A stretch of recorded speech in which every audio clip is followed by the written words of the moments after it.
So, ito yung DJI app. Tingnan mo, ang kinaganda dito, sa Neo 2 ngayon, may dolly zoom.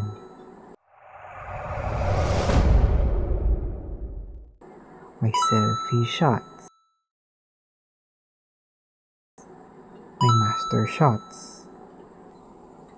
Pag tinignan mo yung setting ng selfie shots, pwede ka pumili. Ewan ko kung more than 3 pwede. Ayan, 4, 5. Oh, 1, 2, 3, 4, 5. Pwedeng 6 types of shots. Tapos, dolly zoom is boom. Ang ganda nito. Ngayon naman, re-review natin yung interface ng Google N3 together with the Neo 2. Okay, so dito, yung gimbal mode, pwede ka pumili ng FPV mode or follow mode. Yung mas stable yung camera mo. Okay, video quality. Oh, ayan no. 4K and 100 FPS and 60 FPS. Uy, ganda nito. Even yung 1080, 100. Diba, ka pa magte-1080 kung may 4K, 100 FPS. Panalo na to. So, sa nakikita nyo, yung rear end ko daw, yan, namumula. Malapit na daw ako sa likod. And maririnig nyo, beep, beep, beep. The more the red or the more nearer the object is, the more higher yung beep. Oh, medyo malayo-layo naman, pero na-detect niya pa rin. Which is more okay.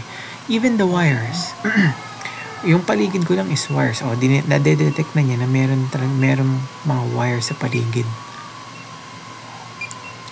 So, ngayon itetest natin yung speed. Okay, normal mode to. Yan. 13, 11, 13, 14, 13, hindi ko pa ito, naging 18, 19. So, kaya mag-20 nito siguro. O, isa pa, subukan natin yung pataas naman. Pataas dito. So, 20 plus. 21 yung nakita ko. Ay, ngayon. Against the wind. Kanina, together with the wind, nag-20 yata. Ayan na, 21, 22.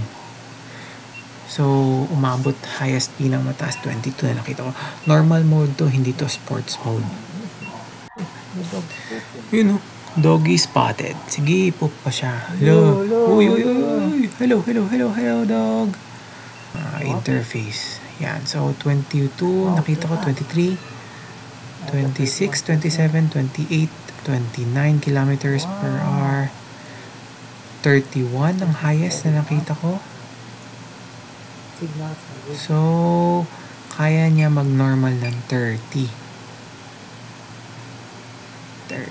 So, I think yun na yung tanging review lang na pwede ko mapakita sa inyo. Lobat na ito. Salamat sa pag-nood.